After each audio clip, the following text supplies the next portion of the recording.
Hello student, welcome back to our channel Shamrock Adarsh. आज हम 5th class की हिंदी का पार्ट तीसरा कंप्लीट करेंगे। पवित्र नदी गंगा। गंगा नदी आप सभी को पता है, गंगा नदी को हम गंगा माँ भी कहते हैं और सबसे ज़्यादा पवित्र नदी गंगा ही होती है। पार्ट पढ़ लेते हैं। पार्ट के माध्यम से गंगा के बारे में और डिटेल में पढ़ेंगे। गंगा के बिना भारत देश अधूरा है। गंगा देश की सबसे बड़ी नदी है, जिसे लोग नदी नहीं गंगा माता कहते हैं।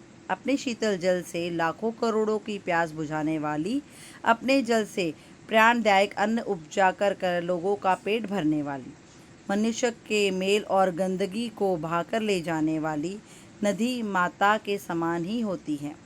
जो गंगा नदी है वो हमारे पूरे भारतवर्ष में सबसे बड़ी नदी है। और गंगा नदी जो है वो हमें पीने के लिए पानी भी देती है और काफ़ी लोग, लाखों करोड़ों लोगों की प्यास बुझाती है। दूसरा, वो अनाज भी उपजाऊ के लिए काम आता है। जो किसान है जब अनाज उगाते हैं तो उसके लिए गंगा माता का पानी काम आता है, उससे हमारा पेट भरता है। तो और जो हमारी गंदगी है, कहते हैं गंगा में नहाने से गंदगी मेल सारी साफ़ हो जाती है। तो गंगा में नहाने से जब वो हमारा मेल भी धो देती है तो वो नदी नहीं माँ कहलाती है। गंगा हमारी संस्कृति की पहचान है। हमारे जीवन का कोई भी शुभ काम गंगा जल के बिना पूर्ण नहीं होता। हिंदुओं के घर में गंगा जल पूजा घर में स्थान पाता है। प्रत्येक हिंदू अपने जीवन में कम से कम एक बार गंगा में स्नान करना अपना धर्म समझता है। मृत्यु शव पर पड़े व्यक्ति के मुख में गंगा जल की बूंद डालने पर उसे मोक्ष प्राप्त होगा, ऐसा मान्यता है।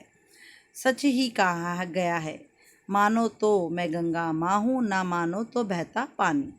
जब हम गंगा को पूजते हैं तो वास्तव में हम प्रकृति का आभार ही मानते हैं। गंगा माँ जो है हमारी संस्कृति की पहचान है, हिंदुओं की संस्कृति की पहचान है। हमारे जीवन में गंगा के पानी को शुभ माना गया है, गंगा जल का नाम दिया गया है। और जो ये गंगा जल है, हम सब हिंदुओं के घर में पूजा घर में इसने स्थान पाया है और पूजा घरों में ही गंगा जल ज़रूर मिलता है। हम हिंदुओं का कोई भी अच्छा काम गंगा जल के बिना नहीं होता। पूजा पाठ, होम हवन जो भी हम करवाते हैं, बिना गंगा जल के अधूरा होता है। ये कहावत है, कहा जाता है कि अगर मरने वाले इंसान के मुंह में गंगा जल डाल दें तो उसे मोक्ष प्राप्त हो जाता है। ये हमारे हिंदुओं की मानता है। और सही कहा है, अगर मानो तो वो गंगा माँ है और ना मानो तो एक बहता हुआ पानी, सिर्फ पानी और कुछ नहीं। जब हम हिंदुओं का मानना है कि एक बार, कम से कम एक बार हम सब हिंदू गंगा में जाके नहाकर ज़रूर आते हैं। कहते हैं इससे पाप धुल जाते हैं, हमारे सारे मेल धुल जाता है। और वास्तव में जब हम गंगा की पूजा करते हैं तो हम प्रकृति जो कुदरत ने बनाई है उसका आभार, उसका धन्यवाद प्रकट करते हैं। हिमालय पर्वत की हिमानी से गौमुख नामक स्थान पर गंगा एक पतली धारा के रूप में निकलती है। यहाँ इस भगीरथ के नाम से जानते हैं।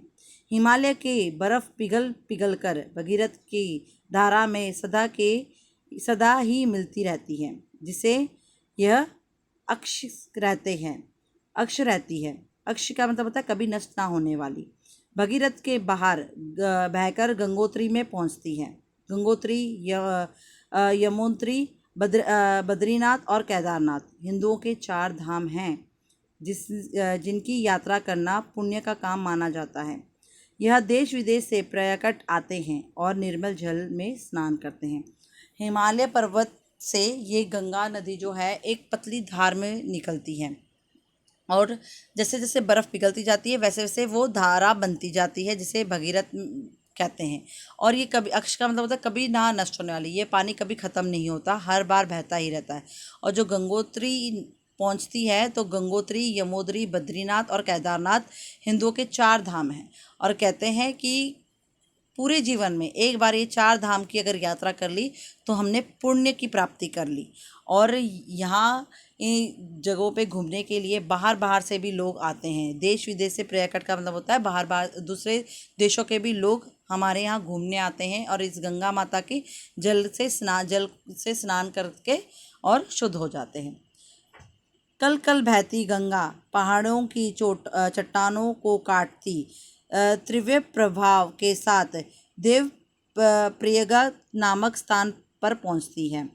कल कल बहती मतलब हर बार हमेशा बहती हुई, पहाड़ों से, चट्टानों से, हर जगह से निकलती हुई ये देवप्रयाग नामक स्थान पर पहुंचती है।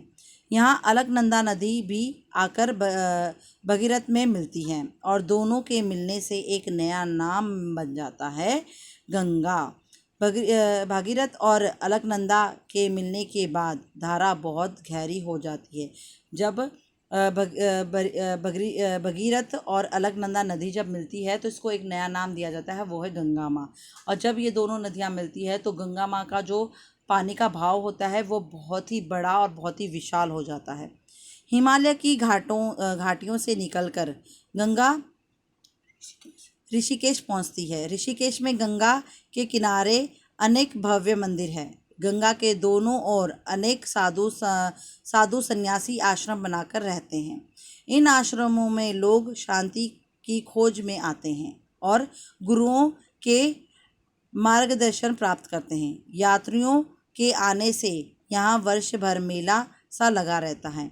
जब ये हिमालय की चोटी से निकलती है तो ये ऋषिकेश जाकर पहुंच जाती है और ऋषिकेश के नदी के किनारे जो है काफ़ी सारे भव्य मंदिर हैं और गंगा के दोनों किनारे काफ़ी सारे साधु संत आपको बैठे हुए नज़र आएंगे और इनके आश्रम्स बने हुए हैं जहाँ पर लोग शांति की खोज में आते हैं और यहाँ फिर लोग गुरु भी बनाते हैं जो इनको अच्छे से अच्छी चीज़ों के लिए मार्ग दिखाते हैं कि कौन सा मार्ग इनके लिए सही है। और यहाँ हर वर्ष पूरे टाइम मेला सा लगा रहता है। ऋषिकेश से चलकर गंगा हरिद्वार पहुँचती है। हरिद्वार में प्रत्येक 12 वर्ष बाद कुंभ का मेला लगता है जिसमें देश विदेश से आकर लाखों लोग गंगा स्नान करते हैं। हरिद्वार में गंगा नदी से गंगा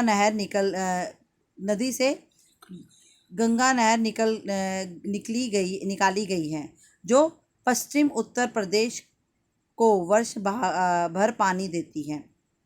ऋषिकेश से निकलकर जो गंगा नदी है वो हरिद्वार जाकर पहुंचती है और हरिद्वार में कुंभ का मेला लगता है साल में एक बार और लोग इस कुंभ के मेले में जाना पसंद करते हैं। यहाँ हरिद्वार के पानी में नहाना पसंद करते हैं क्योंकि कहते हैं कि एक बार तो हरिद्वार जाके नहाना ज़रूर चाहिए।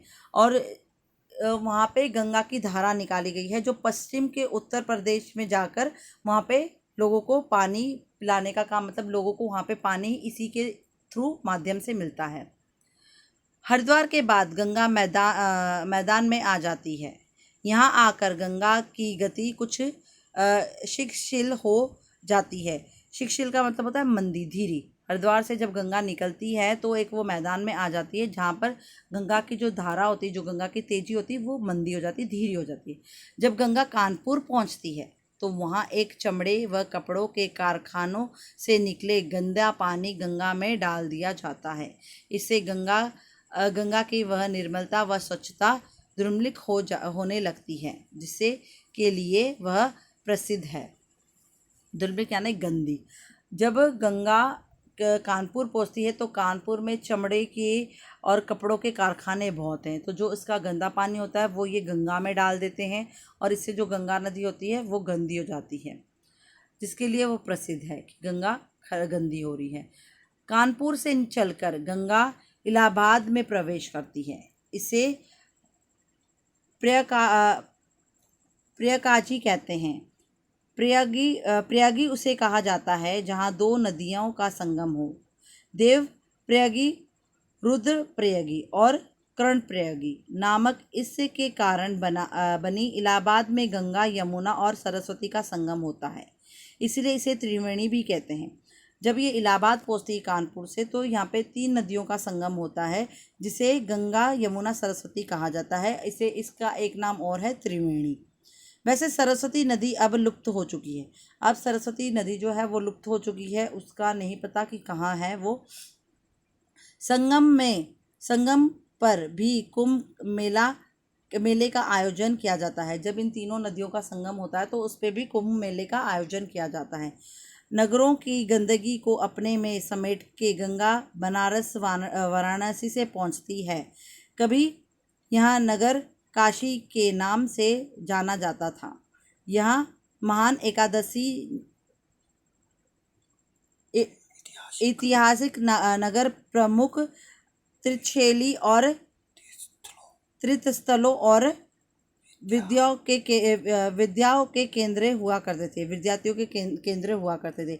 ये जो वाराणसी में प्लेस है जिसे काशी का नाम दिया गया है, ये एक इतिहास है और ये तीर्थ स्थल है। यहाँ पे लोग श्रद्धालु बहुत जाते थे और ये एक ज्ञान का केंद्र भी कहा जाता था।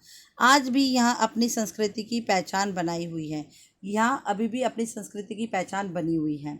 बनारस के बाद गंगा में घाघरा, गंडक, कोसक और सोना नदियाँ आकर मिल जाती हैं। अब गंगा के पट बहुत चौड़ा हो जाता है यहाँ बहकर बिहार में प्रवेश करती है।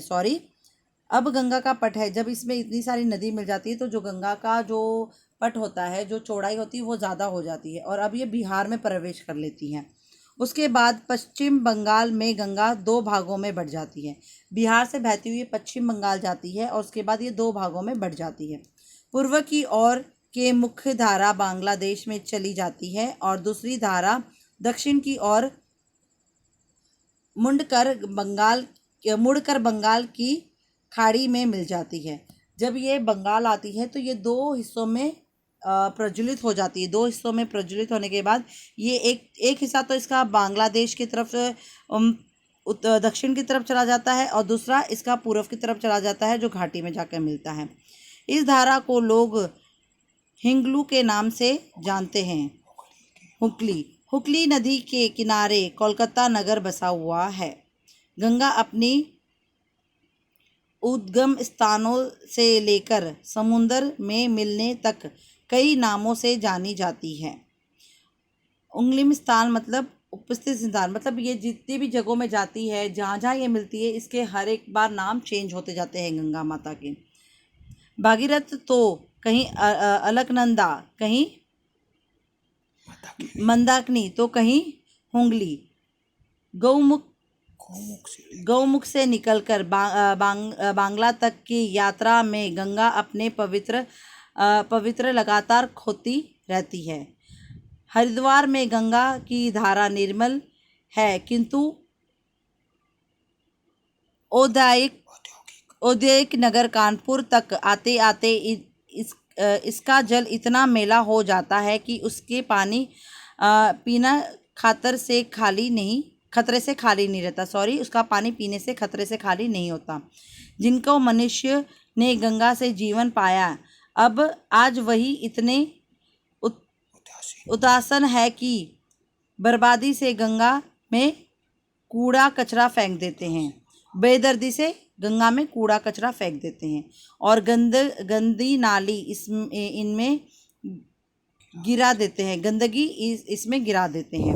यदि यही हाल रहा तो एक दिन ऐसा भी आएगा जब गंगा एक गंदी नाली से ज़्यादा कुछ नहीं रहेगी और मनुष्य पेयजल के लिए भी तरस जाएगा।